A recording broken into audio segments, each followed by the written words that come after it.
26 मई 2014 को अच्छे दिनों के वादे के साथ नरेंद्र मोदी की सरकार भारी बहुमत के साथ सत्ता में आई थी और आज मोदी सरकार को सत्ता में आए 3 साल पूरे हो गए हैं। मतलब आधे से ज्यादा वक्त पूरा हो चुका है और अब वक्त आ गया है ये बात करने का, ये चर्चा करने का कि जो वादे किए गए थे उनमें से कितने पूरे हो गए हैं, कितनों पे काम चल रहा है, कितने अधूरे रह गए हैं। सबसे पहले सरकार की कामयाबियों की चर्चा कर ली जाए। मसलन महंगाई के मोर्चे पर देखें तो सरकार कामयाब नजर आती है। पिछले 3 सालों में रिटेल महंगाई की रफ्तार 5% से नीचे आ गई है। विदेशी निवेश पर भी विदेशी निवेश में लगातार बढ़ोतरी दिख रही है। शेयर बाजार में जोरदार उछाल दिख रहा है। वित्तीय घाटा भी काबू में नजर आ रहा है। जीडीपी ग्रोथ की रफ्तार भी 7% से ऊपर ही रही है। लेकिन ग्रोथ के साथ जब नई नौकरियों के आंकड़ों पर नजर जाती है तो थोड़ी फिक्र होती है, क्योंकि ग्रोथ के मुकाबले नौकरियां पैदा होने की रफ्तार निराशाजनक है।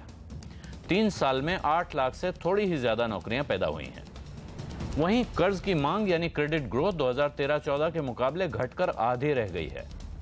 दूसरी ओर डूबे कर्ज का मर्ज बढ़ता हुआ नजर आ रहा है। ये कह सकते हैं कि वो मर्ज बढ़ता हुआ दिख रहा है, बढ़ा नहीं है। पहले सामने नहीं था, अब सामने लाया गया है। लेकिन ऐसे में अब सवाल जो है, सबसे बड़ा सवाल वो ये है कि मोदी सरकार अगले 2 सालों में अपने वादे कितने और कैसे पूरे कर पाएगी। आवाज अड्डा पर आज की बहस में हम आपको भी जोड़ रहे हैं। हम पूछ रहे हैं कि क्या नौकरियों के मोर्चे पर मोदी सरकार वादा नहीं निभा पाई है। आप हमारे ट्विटर हैंडल @CNBC_आवाज पर जाकर अपनी राय दे सकते हैं। साथ ही आप 51818 पर SMS करके भी अपनी राय दे सकते हैं। मोदी सरकार की तीसरी सालगिरह पर आज की इस चर्चा में हमारे साथ है एक बड़ा पैनल। हमारे साथ हैं भारतीय जनता पार्टी के महासचिव भूपेंद्र यादव, कांग्रेस की प्रवक्ता खुशबू सुंदर हमारे साथ जुड़ी हैं। इसके अलावा मशहूर अर्थशास्त्री, कॉर्पोरेट वर्ल्ड के जाने माने गुरु और भारत की इकोनॉमिक रिफॉर्म्स के बाद की जो आर्थिक कहानी है उसके सबसे अच्छे कमेंटेटर गुरचरण दास हमारे साथ हैं इस पैनल में। उनसे हम बात करेंगे। और मार्केट एक्सपर्ट अभय आइमा हैं, जो जितना मार्केट पे पकड़ रखते हैं उतनी राजनीति पर भी रखते हैं। और राजनीति और अर्थशास्त्र पे एक साथ पकड़ रखने वाले एक और दिग्गज हमारे साथ हैं, वरिष्ठ पत्रकार TCA श्रीनिवास राघवन। और इसके अलावा इंडस्ट्री की नुमाइंदगी कर रहे हैं हमारे साथ PhD chamber of commerce and industry के senior vice president Anil Khaitan. PhD chamber की खास बात यह है कि यह बहुत ज़्यादा ज़मीन से जुड़ा हुआ संगठन है। इसमें वो उद्योगपति, उस तरह के बिजनेसमैन शामिल हैं जिनका कारोबार ज़मीन पे होता है और जिन पर क्या असर हो रहा है, जिनका मूड कैसा है, इससे आपको ज़्यादा अच्छा एहसास होता है इस बात का कि भारत क्या सोच रहा है। हमारे इस कार्यक्रम में शुरुआती टिप्पणी के लिए 90 सेकंड का समय तय है। कोशिश करें कि इस दौरान अपनी बात रखें। सबसे पहले मैं शुरू करना चाहूंगा गुरचरण जी आपसे ही, क्योंकि जैसा मैंने कहा, आप जिस तरह से रिफॉर्म को पढ़ते हैं वैसा हम लोगों में आपसे पहले किसी ने नहीं पढ़ा। पिछले 3 साल जब आप देखते हैं नरेंद्र मोदी की सरकार के, एक ऐसा लग रहा है कि जमीन तैयार हो गई है, कुछ काम होता हुआ दिख रहा है। लेकिन अब 2019 तक नतीजा सामने आने लगे, इसके लिए सबसे बड़ी चुनौतियां क्या नजर आ रही हैं जिनका मुकाबला करना होगा? मैं समझता हूं कि हमने मोदी जी को क्यों प्रधानमंत्री बनाया 2014 में। मेरा ख्याल है कि 3 वादे थे। एक तो था कि इन्फ्लेशन या महंगाई कम करना, उन्होंने वादा किया। दूसरा वादा था करप्शन बंद करना, भ्रष्टाचार बंद करना। और तीसरा था नौकरियां। जी।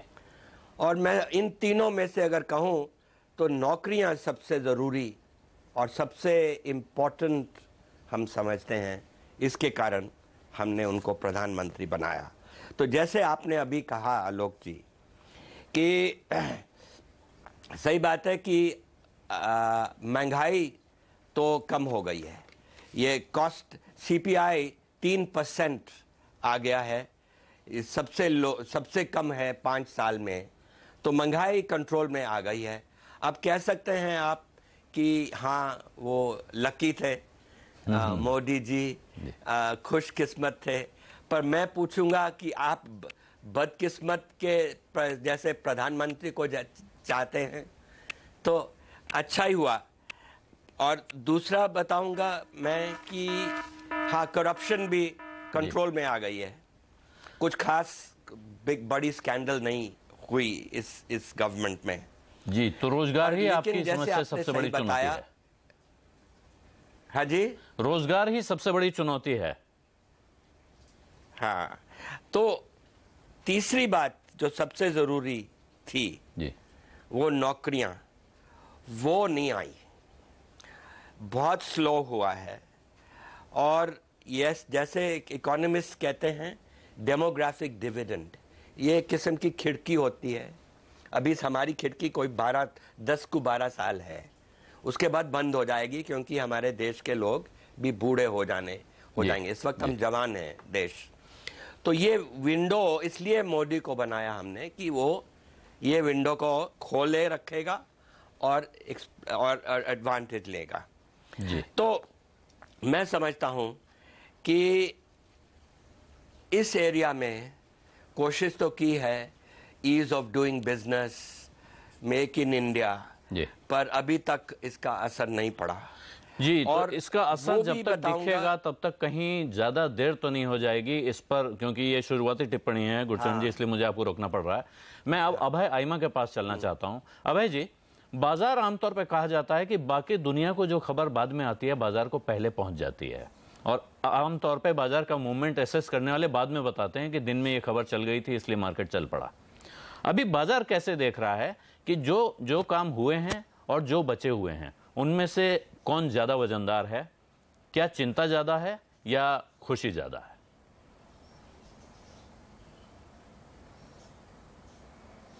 नहीं, अगर बाजार एक चेहरा है या रिफ्लेक्शन ऑफ द इकोनॉमी है ओवर अ लॉन्ग टर्म, तो जाहिर है कि बाजार बिल्कुल सोच रहा है कि जो हो रहा है अच्छा हो रहा है।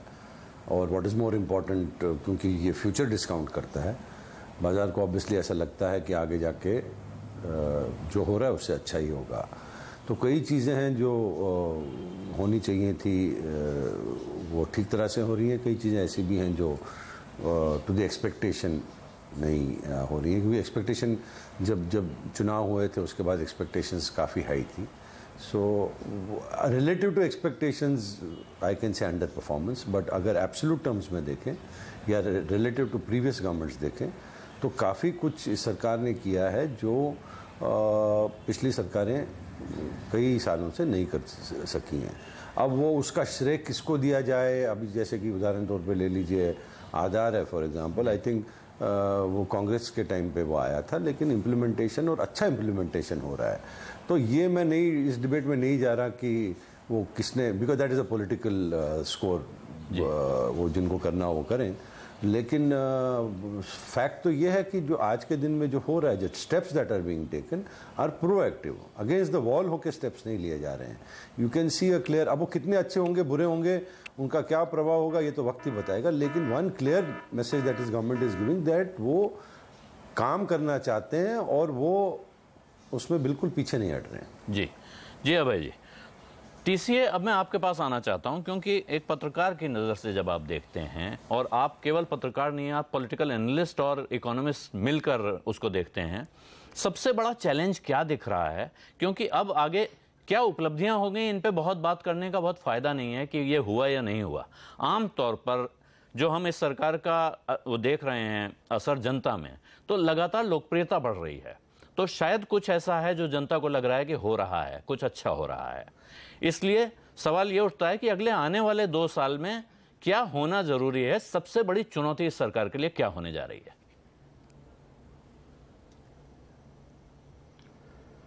देखिए, जहां तक आम आदमी जिसको कहते हैं उनका सवाल है, उनको 2 चीजें इंपॉर्टेंट हैं। एक तो प्राइसेस शुड बी लो, और दूसरा है कि कोई किसी तरह की नौकरी या काम मिलना चाहिए। अब प्राइसेस तो हैं, अब इन्फ्लेशन डाउन है, अब देखते हैं रहेगी तो 2019 तक तो अच्छी बात है, वैसे भी उसके आगे भी रहे तो अच्छी बात है। So prices should be low, but एक बहुत बड़ा सवाल जो है, जो राजनीतिक पार्टी, जो पॉलिटिकल पार्टीज हैं, जो समझ नहीं पाई हैं, इकोनॉमिस्ट भी शायद नहीं समझ में पाई हैं, पाए हैं that we are looking at employment from a 20th century prism. 21st century में ये 17वां साल है, अभी तक लोगों को ये बात समझ में नहीं आई है कि जो पुराना कॉन्सेप्ट एम्प्लॉयमेंट का था, नौकरी का था, 365 दिन और आपको नौकरी मिलेगी, इनकम मिलेगा, आपकी जो इनकम जो है वो 30-35 जितने भी साल आप काम करते हैं उसमें स्मूदन हो जाएगी, तो हर महीने आपको तनख्वाह मिलती रहेगी 30-35 साल के लिए. That concept is now over. कुछ लोगों को होगा, बट बाय एंड लार्ज वो जो कॉन्सेप्ट है वो खत्म हो रहा है, खत्म हो गया है जी. इसका ये मतलब है जो पॉलिटिकल मैसेजिंग होनी चाहिए वो वर्क की होनी चाहिए, एम्प्लॉयमेंट की नहीं. और जिस तरह से एग्रीकल्चर में 180 डेज 200 डेज की एम्प्लॉयमेंट होती है, non agriculture will also the income will be earned only on 180 to 210 days. जी. तो आपका कहना है कि रोजगार को मेजर करने का या रोजगार, कोई आदमी रोजगार में इसे मानने का एक तरीका, पैमाना बदलना होगा. आज भारतीय जनता पार्टी के अध्यक्ष अमित शाह ने यह बात कही है कि हमने 3 कार्यक्रमों के जरिए 8 करोड़ लोग ऐसे इस देश में बनाए हैं जिन्होंने अपना रोजगार खड़ा कर लिया है, सेल्फ एम्प्लॉयमेंट जनरेट कर रहे हैं, और 125 करोड़ की आबादी को नौकरियों के भरोसे रोजगार नहीं दिया जा सकता है. मैं खेतान साहब आपको लाना चाहता हूं, क्योंकि आप लोग जिस इंडस्ट्री को चलाते हैं वहां एक बड़ा कंसर्न उठ रहा है ग्रोथ को लेकर कि क्रेडिट ग्रोथ नहीं बढ़ रही है. क्रेडिट ग्रोथ ही वो पैमाना है. अगर इंडस्ट्री को पैसे की जरूरत नहीं है, इसका अर्थ है कि उसका कामकाज नहीं बढ़ रहा है. तो क्या ऐसा हो रहा है कि कुछ नए काम धंधे खड़े हो गए हैं, लोग छोटा काम करने लगे हैं, जिसकी वजह से मीडियम साइज और बड़ी इंडस्ट्री में हमें उस तरह की ग्रोथ नजर नहीं आ रही है?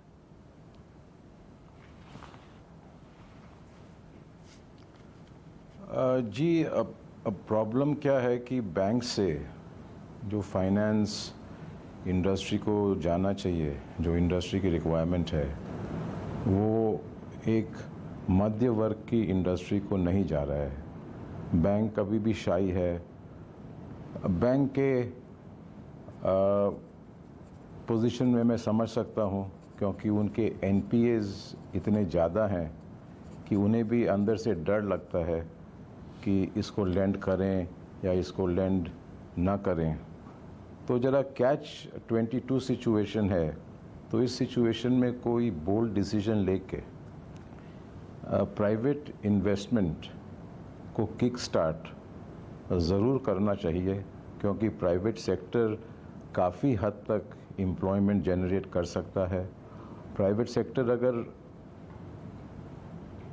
ग्रोथ के मोड में 11 से 12% एवरेज मैन्युफैक्चरिंग ग्रो करे, तो आप खुद अनुमान लगा सकते हैं कि कितना एम्प्लॉयमेंट जनरेशन होगा. सप्लाई साइड में भी गुड्स जाएंगे. उस तरफ मोदी सरकार इंफ्रास्ट्रक्चर की तरफ इतना रुपया डाल रही है, रूरल इंफ्रास्ट्रक्चर में रुपया जा रहा है. हमें आशा है कि मध्यम वर्ग से लोअर वर्ग से इनकम बढ़ेगी, उनकी परचेजिंग पावर बढ़ेगी, धीरे धीरे इकोनॉमी में डिमांड बढ़ेगी, कंज्यूमरिज्म बढ़ेगा. तो कंज्यूमरिज्म जहाँ डिमांड बढ़ेगी और जब इन्वेस्टमेंट भी होगा और उस कंज्यूमरिज्म को सप्लाई करने के लिए पदार्थ जाएंगे, चाहे मैन्युफैक्चरिंग सेक्टर से जाएं, चाहे सर्विस से जाएं, चाहे एग्रीकल्चर से जाएं, तो आप देखिएगा कि एक जरा ने ग्रोथ सस्टेनेबल हिंदुस्तान की रहेगी. और जो एक मैं कंक्लूड करना चाहता हूँ यही कह के कि मोदी सरकार ने हमें एक विजन दिखाया है, हमें डेस्टिनेशन दिखाया है कि हमें 5 साल में हमें ये गोल पोस्ट तक देश को पहुंचना है इन अ कोलैबोरेटिव मोड. जी भूपेंद्र यादव जी, जो खेतान साहब ने जहां बात खत्म की वो बड़ी बात है कि मोदी सरकार ने एक विजन दिखाया है. मोदी सरकार ने दरअसल सरकार बनने से पहले नरेंद्र मोदी जी ने एक सपना भी दिखाया था, और उसके बाद आज भी 3 साल बाद ये कह रहे हैं कि एक विजन दिखाया है. एक चीज ऐसी लग रही है कि काम हो रहे हैं, ऐसा नहीं है कि काम नहीं हो रहे हैं, बहुत से काम हो रहे हैं, लेकिन साथ में ये चिंता भी हो रही कि कुछ ऐसे मोर्चे हैं जहां जो काम जरूरत है उतना होता दिख नहीं रहा है. जिसमें एक बड़ा सवाल है कितना रोजगार, जिसको रोजगार पारंपरिक तरीके से नापने के जो हमारे पैमाने थे, उनमें कितना रोजगार जनरेट हुआ, इसका कोई एक समग्र आंकड़ा नहीं मिल पा रहा है। ये बात सही है कि सेल्फ एम्प्लॉयमेंट में इतने लोग रोजगार पा रहे हैं, वो दूसरों को भी रोजगार दे रहे हैं, लेकिन सरकार की तरफ से जो आंकड़े आ रहे हैं उसमें रोजगार की स्थिति बहुत अच्छी नहीं दिख रही है। ये एक बड़ी चिंता है। ये आप कैसे इसको टैकल करने जा रहे हैं? और आपकी समझ से, मैं उपलब्धियों को अगर किनारे रखूं, मान लो जो उपलब्धियां आप कह रहे हैं सब ठीक हैं, तो आप अब आने वाले 2 साल में सबसे बड़ी चुनौती क्या देख रहे हैं जिससे मुकाबला आपकी पहली प्राथमिकता है? देखिए, जहां तक 3 वर्षों की सरकार का विषय है, ये सच कहा है मेरे पूर्व के वक्ताओं ने कि भारत में 3 वर्ष पहले जो सरकार थी वो अनिर्णयकारी, भ्रष्टाचारी और नेतृत्व की दृष्टि से प्रभावहीन सरकार थी। और वर्षों से ऐसे निर्णय थे जिनको कभी इन्होंने लिया नहीं था। 1988 का बेनामी एक्ट था, इन्होंने उसको लागू नहीं किया। 1960 की लॉ कमीशन की रिपोर्ट थी कि बैंकरप्सी लॉ को लागू किया जाए, हमारी सरकार ने आके 2016 में बैंकरप्सी लॉ बनाया। बैंक्स एनपीए होते रहे, लोगों ने कहा कि जरा डीआरटी एक्ट में अमेंडमेंट करिए, सरफेसी एक्ट में अमेंडमेंट करिए, इन्होंने कोई अमेंडमेंट नहीं करे। हमने आकर के एनपीए को रोकने के लिए उसके अंदर अमेंडमेंट किया। इस देश में मुक्त व्यापार के प्रवाह के लिए जीएसटी की आवश्यकता थी, ये लोग जीएसटी में राज्यों को विश्वास में नहीं ले पाए। हम इस देश को एक बाजार की ताकत में बदलने के लिए जीएसटी को लाने में कामयाब रहे। इस देश में जो गरीब आदमी की सबसे बड़ी समस्या थी कि वो एक पैरेलल इकोनॉमी, जो भ्रष्ट इकोनॉमी थी, काले धन की अर्थव्यवस्था के लिए हम जब नोटबंदी जैसा विषय लेकर के आए तो उसका विरोध कांग्रेस ने किया और इनके पूर्व प्रधानमंत्री राज्यसभा में कहते हुए फेल हो गए कि इससे अर्थव्यवस्था के विस्तार की गति रुकेगी, जबकि न तो अर्थव्यवस्था के विस्तार की गति रुकी बल्कि देश में टैक्स देने वालों के दायरे में भी वृद्धि हुई। इसके साथ भी जब अगर आप आगे देखेंगे कि गरीबों को सही तरीके से सामान मिल जाए, गरीबों को सही तरीके से लाभ मिल जाए, आधार का कानून बनाया हम लोगों ने, इन्होंने आधार के कानून का भी विरोध किया।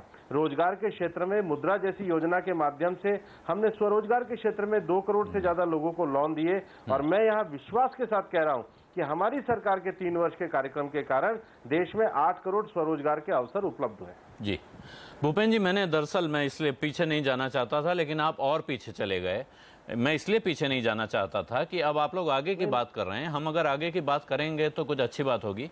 खुशबू सुंदर हमारे साथ हैं कांग्रेस की तरफ से। अभी मैं आपको एक ही बात कहना चाहता हूं कि हमने बुनियाद को किस तरीके से भरा है, गड्ढों को भरेंगे तभी तो देश आगे जाएगा। हमने गड्ढों को भर के देश को आगे बढ़ाने का काम किया है। जी, अब हमारी आखिरी वक्ता कांग्रेस की खुशबू सुंदर बची हैं, इनका ओपनिंग रिमार्क हो जाए, इसके बाद हम डिबेट आगे बढ़ाएंगे। गुरचरण दास जी कुछ कहना चाहते हैं, लेकिन उससे पहले खुशबू आप बताइए, जो 3 साल का कामकाज है, आप अगर पार्टी की तरफ से आप आलोचना एक होती है जो आप लोगों का स्टैंडर्ड आलोचनाएं हैं, उनको छोड़ दें, क्या हो गया है, क्या अच्छा हुआ है और क्या ऐसा है जो होना जरूरी है इस समय? अगर इस सरकार को आपको सलाह देनी हो कि सबसे बड़ा काम ये करिए, तो आप क्या देंगे?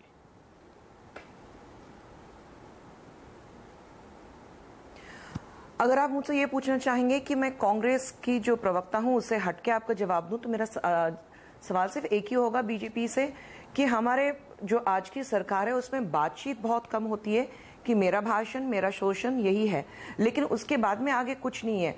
वो आप बताइए, एक इवेंट मैनेजमेंट ग्रुप, एक प्रोपोगंडा, एक आपका खाली एक नमो ब्रांड को आगे बढ़ाना, सिर्फ वही रहा है, उसके अलावा कुछ नहीं हुआ है। हमने जो मेक इन इंडिया देखा था उसका ना स्टार्टअप हुआ है, ना ही आप स्टार्टअप इंडिया देखते हैं उसमें कुछ आगे बढ़ोतरी पाई है हमने।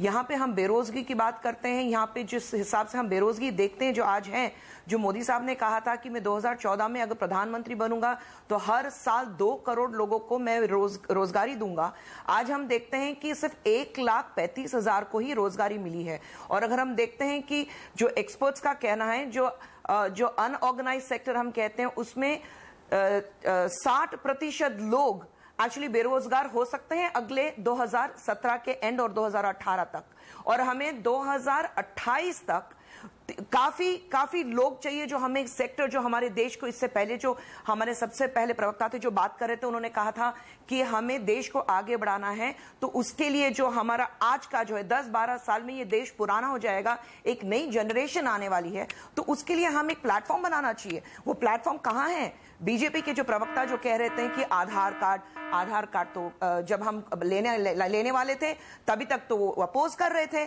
जीएसटी हम लाने वाले थे तो उसको अपोज कर रहे थे, मनरेगा है वो तो बिल्कुल ही बेकार एक स्कीम है, उसको होना ही नहीं चाहिए, ये बात हो रही थी। कह रहे थे कि गड्ढे भरे हैं, भैया वो गड्ढे तो आप ही ने खोदे थे ना, गड्ढे भरने की कोशिश कर रहे थे तो आप लोग अपोजिशन में खड़े होकर पास कहां होने दे रहे थे? जीएसटी बिल कहां पास होने दे रहे थे? अगर हम थोड़ा पीछे चलें, जो हमारे बीजेपी के प्रवक्ता हमें पीछे ले गए हैं, उनसे मैं कहना चाहूंगी कि यही हमारे प्रधानमंत्री मोदी साहब ने जो कहा है, जीएसटी के लिए उनके लफ्ज क्या थे, या उसके पहले आधार कार्ड के लिए लफ्ज क्या थे, या उसके पहले मनरेगा के लिए उनके लफ्ज क्या थे। आज हमारा हिंदुस्तान का हमेशा एक टैगलाइन रहा है, जय जवान जय किसान।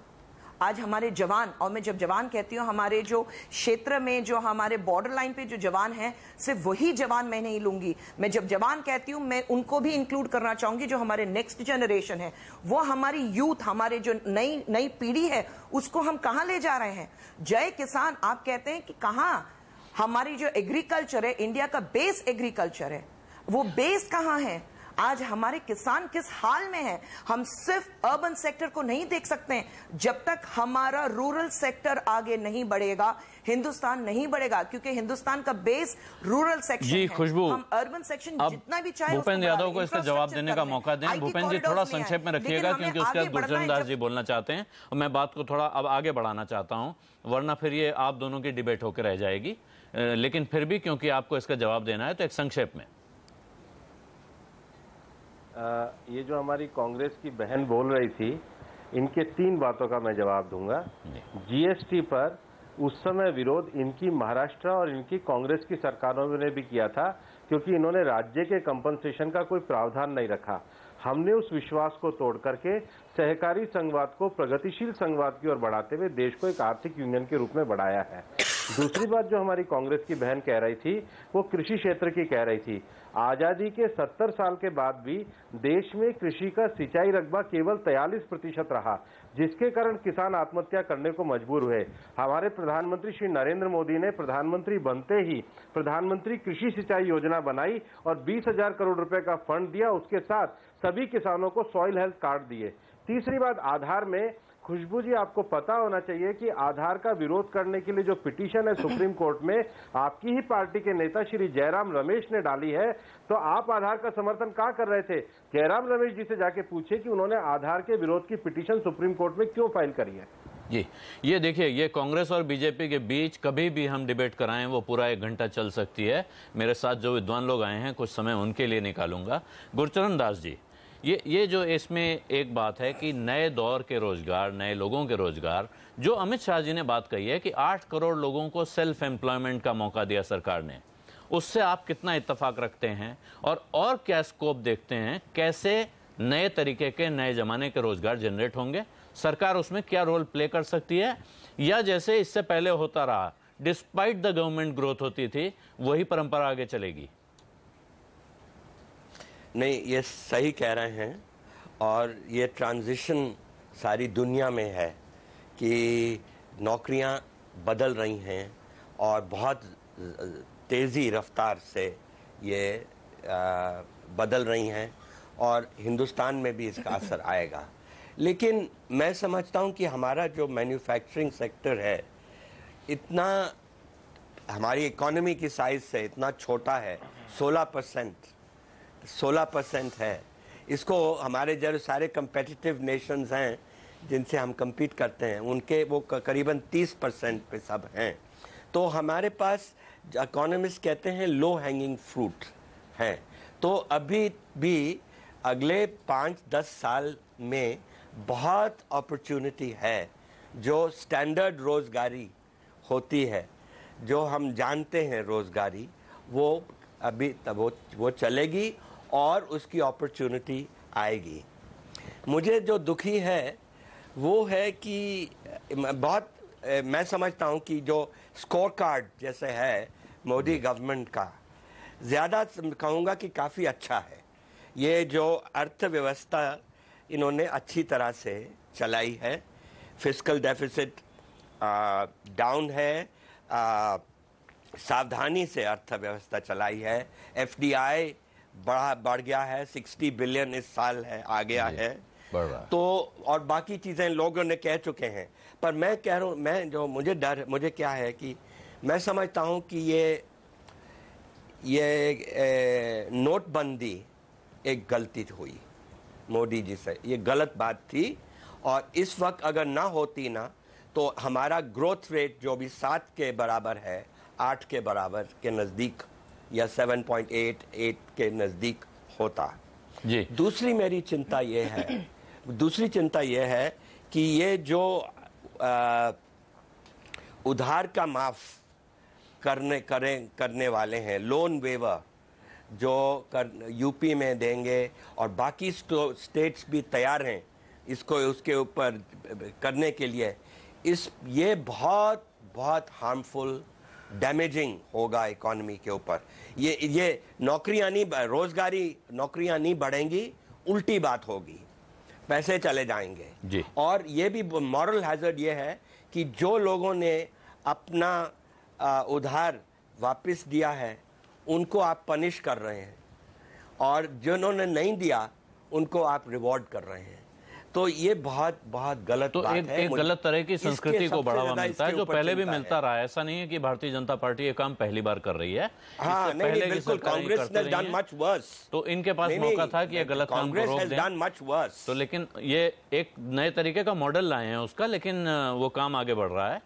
अब है आइमा जी, हाँ, ये जो सवाल कर रहे हैं। गुरचरण जी ने उठाया, ये बहुत महत्वपूर्ण सवाल है, क्योंकि ये नोटबंदी, काला धन, ये दो जुड़ी हुई चीजें हैं और अभी तक इस बात पर विद्वानों में एक राय नहीं है, सरकार की तरफ से कोई ठोस आंकड़ा भी नहीं आया है कि नोटबंदी का क्या फायदा हुआ है। और ये बात कहना सही है कि मनमोहन सिंह ने कहा कि जीडीपी पर असर पड़ेगा, जीडीपी बढ़ रही है इसलिए कह सकते हैं कि असर नहीं पड़ा। लेकिन गुरचरण दास अगर कह रहे हैं कि अगर नोटबंदी न हुई होती तो जीडीपी ग्रोथ की रफ्तार यहाँ से 2% ऊपर होती। तो ये 1% नोटबंदी और ब्लैक मनी, इस फ्रंट पर जब आप इस सरकार की परफॉर्मेंस को देखते हैं तो आपको क्या दिखता है और उससे आगे सबक सीखने की जरूरत क्या है?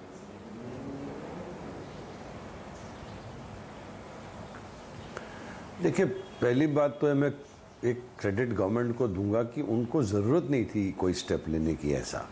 तो जैसा कि मैं पहले कह चुका हूं कि एक प्रोएक्टिव दिख रहा है, कुछ करना चाहते हैं। अब वो कितना अच्छा है कितना बुरा है उस पर दो राय हो सकती हैं। मेरा ऐसा मानना है कि ये जो जिस स्केल पे ये अटेम्प्ट किया गया, पहले कभी अंतर्राष्ट्रीय स्तर पर इस स्केल पे कभी अटेम्प्ट नहीं किया गया। तो जो भी उसका विश्लेषण कर रहे थे, and it is very sad कि हमारे जो पूर्व प्रधानमंत्री जो इतने बड़े इकोनॉमिस्ट हैं उन्होंने इतना मिसकैलकुलेशन करके एक स्टेटमेंट किया। May be it was under political pressure but I expected better, but clearly वो तो हुआ ही नहीं। ना कि दूसरे साइड पे जो कि कहा गया कि भाई 2 लाख करोड़ 1 लाख करोड़ डिस्ट्रॉय होगा, वो एक्सचेकर में आएगा, वो तब तक कोई फिगर नहीं है। तो there are positives and negatives on the both side. But मुझे ऐसा लगता है कि ये this is a personal take on it, I am not an economist of that nature, कि ये जो एक आगे अगर जो भी कोई स्टेप लेना है, क्योंकि economy black money cash economy is only 3 to 4%, 80 to 85, 90% is between real estate and gold, but cash एक वाया मीडिया हो जाता है। तो अगर आपको आगे कोई स्टेप लेना है, which I am hoping they do, whether it is on the real estate, जो रियल जहां ब्लैक मनी है या गोल्ड है, तो उसके लिए अगर आप वाया मीडिया एक बार ट्रैक कर लेते हैं, क्योंकि एक बात तो ठीक है कि 13,80,000 करोड़ या 14 लाख करोड़ रुपया तो बैंकिंग सिस्टम में एक बार आ गया, वो that is not denying, so that will be trackable.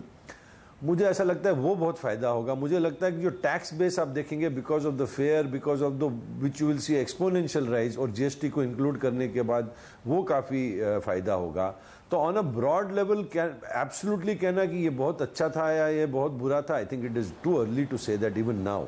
जी, तो जैसे इसका असर तो मेरे को लगता है कि मतलब तो आप कहेंगे jury is still out on this, पता चलेगा जब ये फैक्टर्स वर्क आउट होंगे। जी, टीसीए, आपकी राय क्या है इस पर? और ये on the whole personally I think it was a very decisive positive step. जी, टीसीए, मैं आपकी राय इसलिए जानना चाहता हूं कि आम आदमी को नोटबंदी से, जो गरीब आदमी है या जो middle class, tax payer middle class है, उसको एक एहसास जरूर हुआ।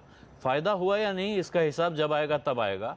लोगों को यह एहसास हुआ कि काले पैसे पर एक डिसाइसिव चोट हो रही है, और इसकी वजह से जो डर था कि सरकार की लोकप्रियता घटेगी, इसका उल्टा हुआ बहुत सारे लोगों को।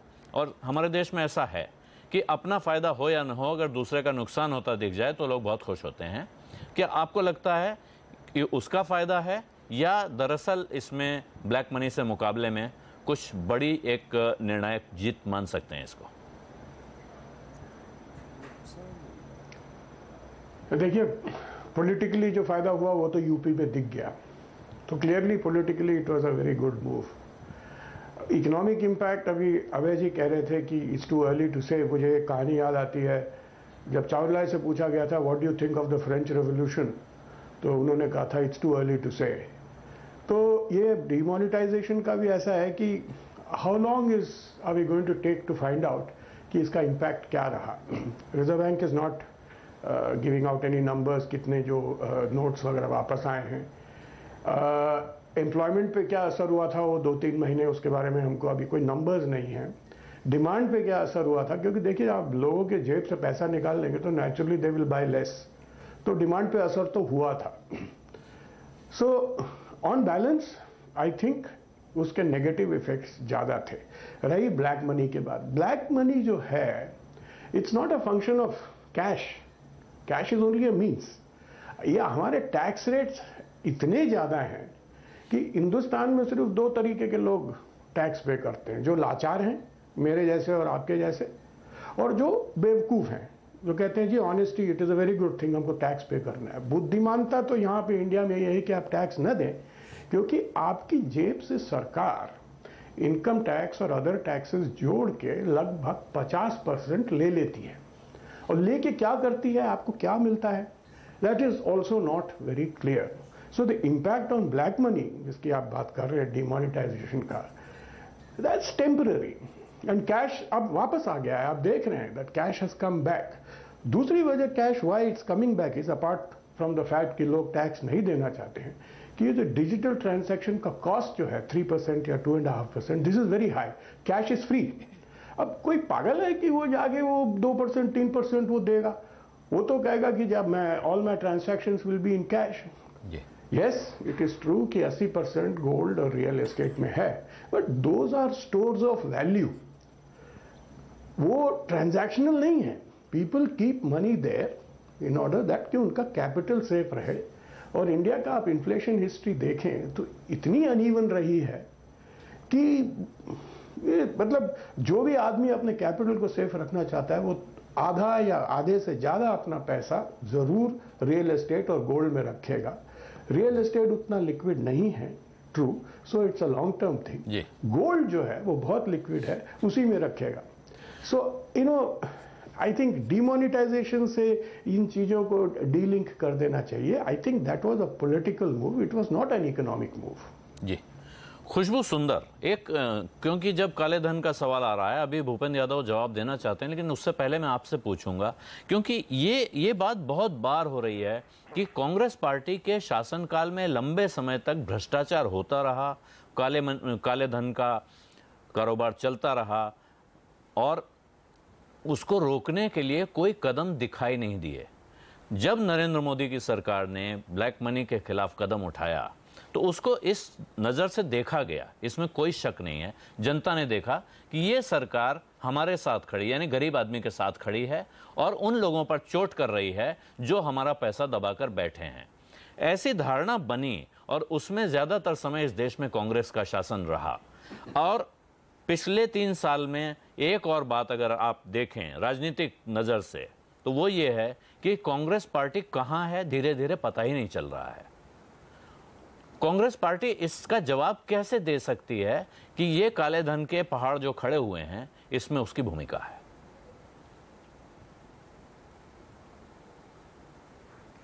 देखिए, काले धन की जो बात होती है वो तो हम शुरू से कह रहे हैं कि हम सामने हैं, हम पीछे तो हट नहीं रही। जितने भी हमारे ऊपर एलिगेशंस लगे हुए हैं, एक्यूजेशंस हैं, सामने ही है, हम पीछे हटके तो उसका सामना नहीं कर रहे हैं ना। नहीं, आपके किसी नेता पर या आप पर लगे हुए आरोपों की बात नहीं कर रहा हूं मैं। इस देश में काले धन के जनरेशन में सिस्टमेटिकली जो योगदान हुआ है उसकी बात कर रहा हूं मैं, किसी व्यक्तिगत आरोप की बात नहीं कर रहा हूं। मैं उसी बात के लिए आ रही हूं आलोक जी।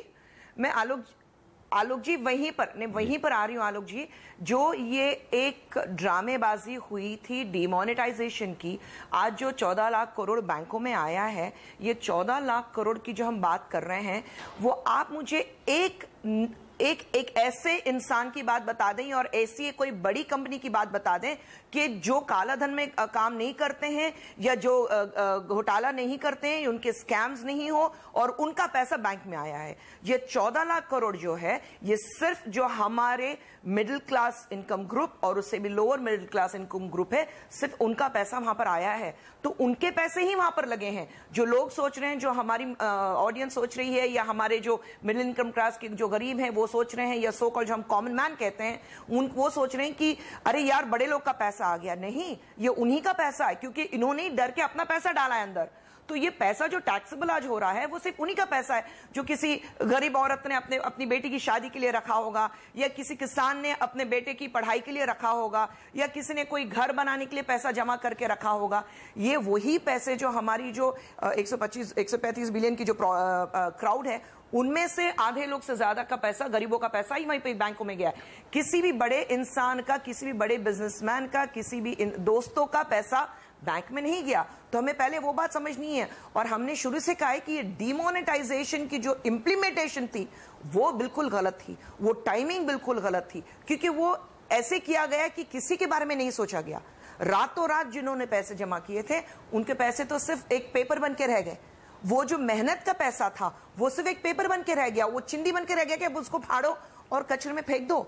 तो इस डिमोनेटाइजेशन की वजह से कोई एक बड़ा आदमी, कोई एक बिजनेसमैन, बड़ा बिजनेसमैन, जो हमारी सरकार के दोस्त जो कहते हैं विद इन्वर्टेड कॉमर्स, उनमें से कोई इसमें तकलीफ में नहीं पहुंचा। उनका पैसा, उनका जो ब्लैक धन है, उस सवाल पर नहीं जा रही हैं, लेकिन अब मुझे भूपेंद्र यादव के पास जाना पड़ेगा, क्योंकि भूपेंद्र यादव जी आप इस सवाल का जवाब दीजिए। जो खुशबू कह रही हैं, जो इन्होंने कहा इस सवाल का, और इसके पहले जो वक्ताओं ने कहा कि केवल कैश रोकने से ब्लैक मनी तो नहीं रोकने वाली है, गोल्ड पर कुछ कार्रवाई आपकी सरकार की तरफ से हो रही है, लेकिन रियल एस्टेट में बहुत पैसा है। दूसरा, वो बड़े लोग कौन हैं जिनका पैसा सामने आया, दिख रहा है, middle class, lower middle class line में लगा परेशान नजर आया। इसके बावजूद उसे कोई एक भरोसा है जिसकी वजह से वो इस सरकार के साथ खड़ा है। ये बहुत बड़ी बात है, इसको एक बड़ा अचीवमेंट मानना चाहिए सरकार का। लेकिन वो समय बताइए जब आप लोग ये बताएंगे कि इस डिमोनेटाइजेशन का ये फायदा हुआ है। कोई दिन तो होगा। आपका पहला सवाल ये है कि ये जो सारा पैसा है, इस डिमोनेटाइजेशन होने के बाद ये ब्लैक मनी के पैसे का क्या हुआ?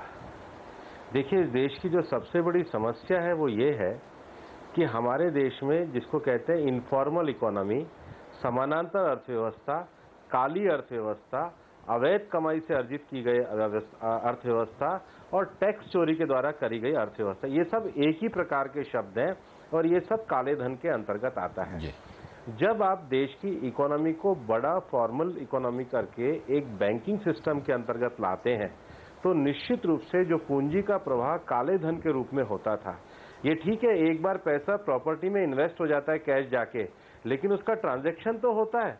वो जो ट्रांजैक्शन कैश में होता था, मैंने बहुत बड़े देश के एक अर्थशास्त्री का लेख देश के प्रमुख समाचार पत्र में पढ़ा था। उन्होंने जैसे ही डिमोनेटाइजेशन हुआ था, उन्होंने कहा था कल से ट्रक रुक जाएंगे, कल से सब्जियां रुक जाएंगी, कल से फल रुक जाएंगे, कल से वस्तुएं महंगी हो जाएगी। ऐसा तो कुछ नहीं हुआ, पहली बात। दूसरी बात, उसके बाद अगर आप दिसंबर के आंकड़े देखेंगे तो जो टैक्स कलेक्शन है वो भी किसी प्रकार से कम नहीं हुआ। उसके बाद जब आप सरकार की रिपोर्ट को देखेंगे तो मैन्युफैक्चरिंग सेक्टर से लेकर सारे सेक्टर में बढ़ोतरी हुई। और आज भी देश के जो टैक्स करदाताओं का जो दायरा बढ़ना चाहिए वो दायरा बढ़ा है।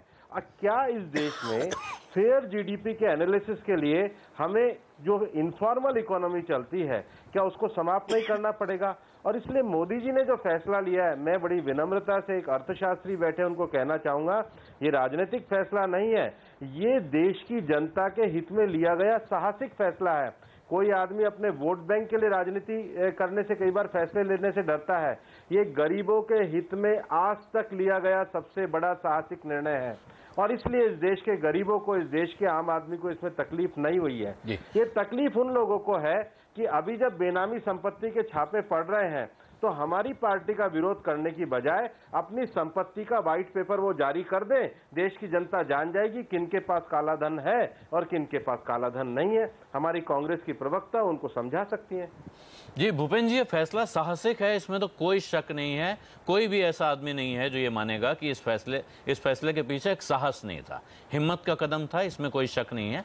लेकिन उसका फायदा क्या हुआ, ये इसका जवाब का इंतजार रहेगा। जब भी आप लोग देंगे जवाब, उसके बाद हम फिर इस पर चर्चा करेंगे। फायदे के मैं आपको 4 फायदे बता दूं। अभी एब्स्ट्रैक्ट फायदे होंगे भूपेंद्र जी, जो फायदा कहा गया था कि एक समय सारा कैलकुलेशन हो जाएगा, लॉन्ग टर्म में फायदा। लेकिन अभी भी देख लीजिए, न अर्थव्यवस्था की रफ्तार गिरी, टैक्स बेस का दायरा बढ़ा है, देश की जीडीपी का फेयर एनालिसिस हुआ है, और गरीबों को आज ये लगने लगा है कि सरकार उनके विश्वास पे खरी उतर रही है। जी, ये विश्वास कितने दिन कायम रहेगा? दूसरा, अब जब 2019 का चुनाव आने में 2 साल बाकी हैं, जो अभी तक सरकार ने किया है, चुनाव के लिए नहीं है, ये देश के लिए फैसला है। नहीं, मैं दूसरी बात कर रहा हूं कि अब 2 साल बाकी हैं, जो अभी तक सरकार ने काम किया है, उससे क्या इतनी जमीन बन गई है, इतना काम हो चुका है कि अगले 2 साल में इसका असर दिखने लगेगा?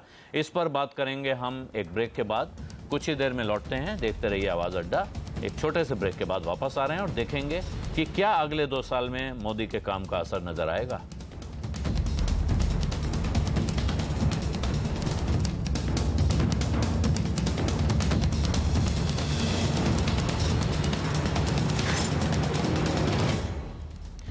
कैसे रहे मोदी सरकार के 3 साल? आवाज अड्डा में आज इस पर चर्चा कर रहे हैं।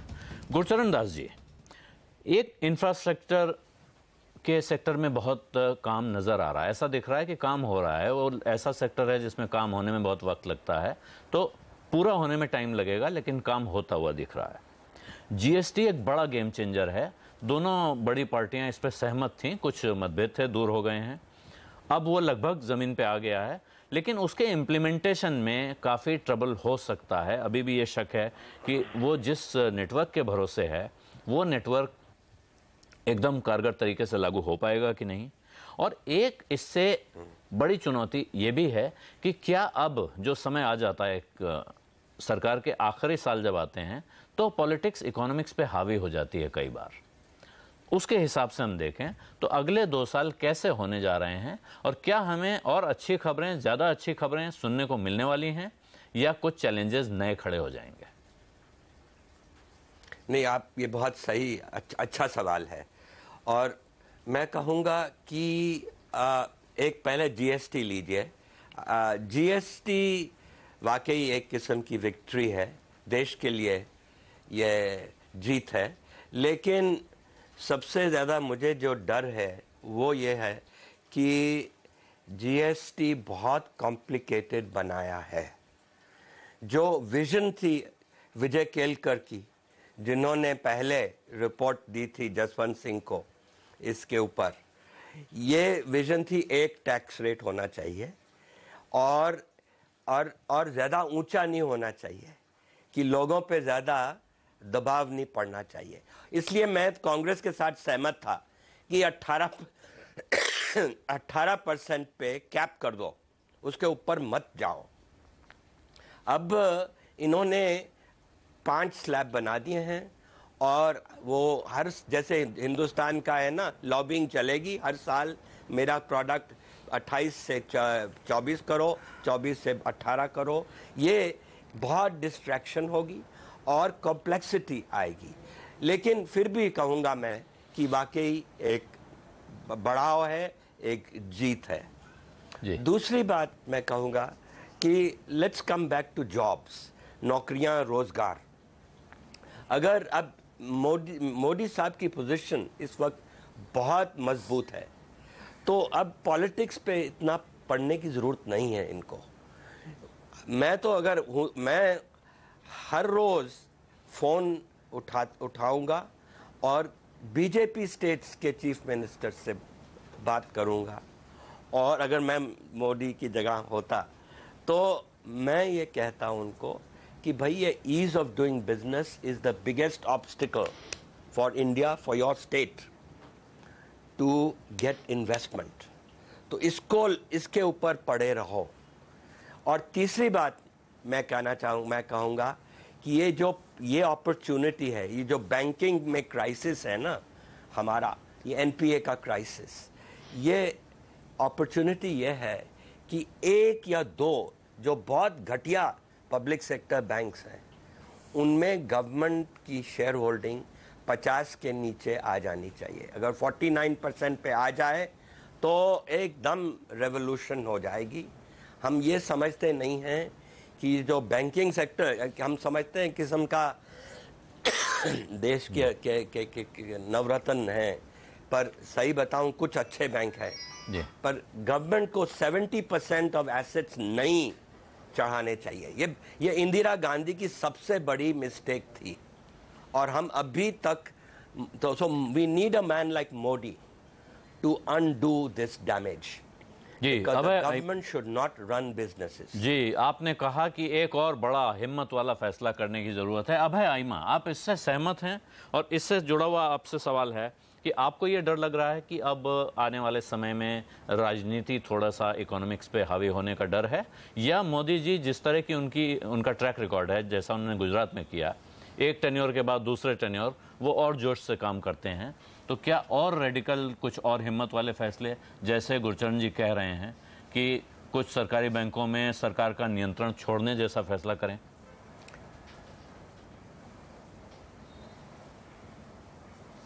उससे पहले जस्ट दो चीज़ों का क्लैरिफिकेशन जो फैक्चुअली गलत कही गई। पहले कि ये जो था कि ये बड़े लोगों का पैसा नहीं आया, फैक्चुअली इनकरेक्ट स्टेटमेंट है डिमोनेटाइजेशन में, क्योंकि जो सर्कुलेशन में पैसा था वो बड़े के पास था, छोटे के पास था, अंडर इन्वर्टेड कॉमर्स था, आउटसाइड इन्वर्टेड कॉमर्स था, वो तो सिस्टम में आ गया। तो इसको कहना कि नहीं आया, फैक्चुअली इनकरेक्ट स्टेटमेंट। पैसा सारा आ गया। सेकेंडली जो पॉलिटिक्स में बोल रहे थे, अगर आप रिवाइंड करें तो एक वो तो मतलब किसी के पास भी हो, तो अब ये कहना इन्वर्टेड कॉमर्स में नहीं आया, कॉमर्स में आया, बिल्कुल गलत बात है। आई थिंक इट इज मिसलीडिंग।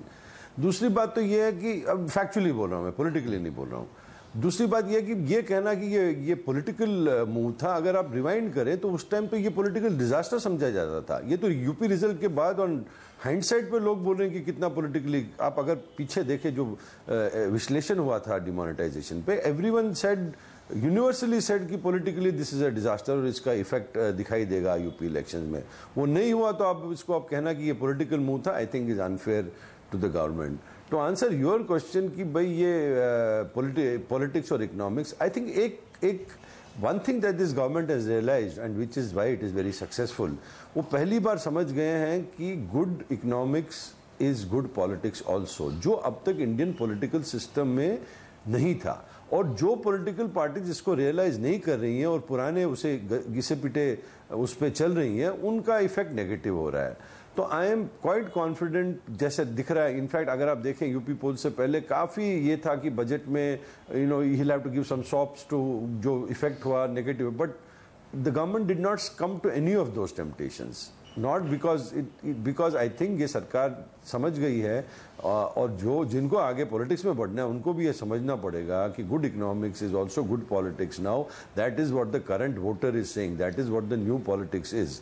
जिस दिन वो किसी के दिमाग में बैठ जाएगा उस दिन वो आगे बढ़ेंगे। मेरे को लगता है ये सरकार ये जानती है, इसलिए based on that I am saying कि आपको जो पुराना क्लोज टू इलेक्शन जो आप देखते थे, पॉलिटिकल बजट्स आते थे, या वो मेरे को नहीं लगता रिपीट होने वाला है, because everyone realises that it is not going to help them politically. तो आपको वो आशंका बिल्कुल नहीं है कि राजनीति इस पे हावी हो जाएगी? इस पर थोड़ी बात और करूंगा, लेकिन उससे पहले अनिल खेतान जी, आप जमीन पे जाहिर है there is empirical evidence for that. जी अनिल खेतान जी, जो आप जमीन पे जहां कारोबार कर रहे हैं, वहां इस समय मूड क्या है, फीलिंग क्या है? सरकार अगले 2 साल में डिलीवर करने जा रही है, ऐसा लग रहा है मिडिल साइज बिजनेसमैन को, या नहीं?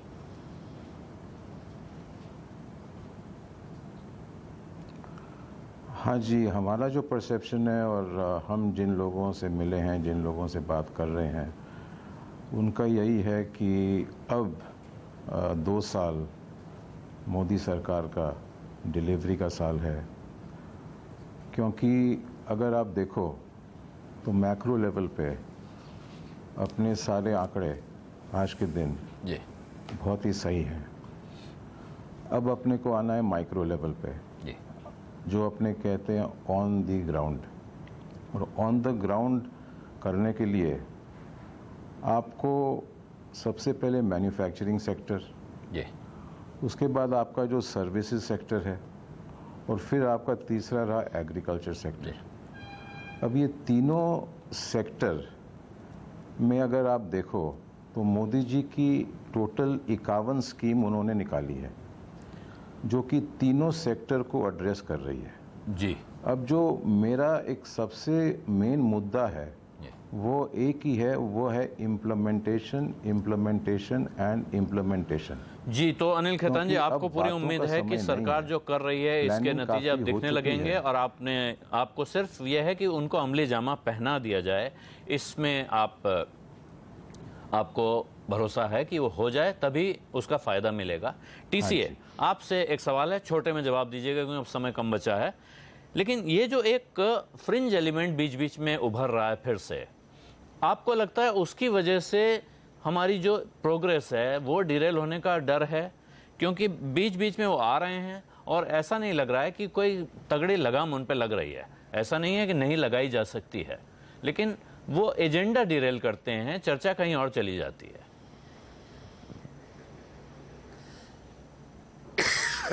हाँ, यू आर राइट। ये this is distraction, completely unnecessary distraction. ये पता नहीं कहाँ से आते हैं, मारपीट करते हैं, जो भी करना है करके चले जाते हैं। लॉ एंड ऑर्डर प्रॉब्लम है, state governments have to handle it purely law and order problem के तौर पे।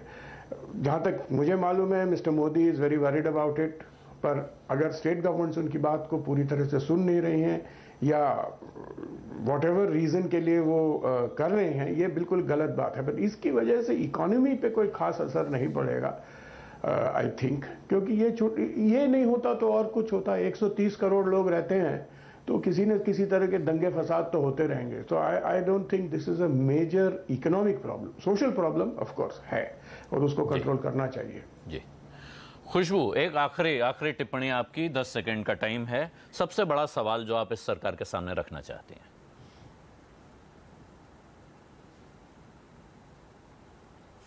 एम्प्लॉयमेंट, रोजगारी लोगों की होनी चाहिए। और जो आपने कहा था ये फ्रिंज ग्रुप की बात भी मैं नहीं कहूंगी, ये तो सिर्फ एक आरएसएस का जो माइंडसेट है कि हम जो कहेंगे सिर्फ वही है, बाकी और कोई बात नहीं होनी चाहिए। हमारा एक रूल है जो हिंदुस्तान में होना चाहिए, क्योंकि हम जब हिंदुस्तान कहते हैं, हम भारत कहते हैं, लेकिन जब हिंदुस्तान कहते हैं तो ये एक माइंडसेट के साथ हर एक एरिया में चलते हैं कि ये देश सिर्फ हिंदुओं का है। तो वो एक माइंडसेट, क्योंकि हमारे देश की बहुत बड़ी ताकत, जी खुशबू, हमारी समय कम है, जो बात आपने कही वो आ गई है। भूपेंद्र यादव जी, तो रोजगार सबसे बड़ी चिंता, सबसे बड़ी चिंता है, रोजगार के मोर्चे पर इस सरकार को डिलीवर करने की जरूरत है। कैसे, क्या भरोसा दिलाएंगे आप? एक, रोजगार के नए तरीके, दूसरा नए जमाने के रोजगार।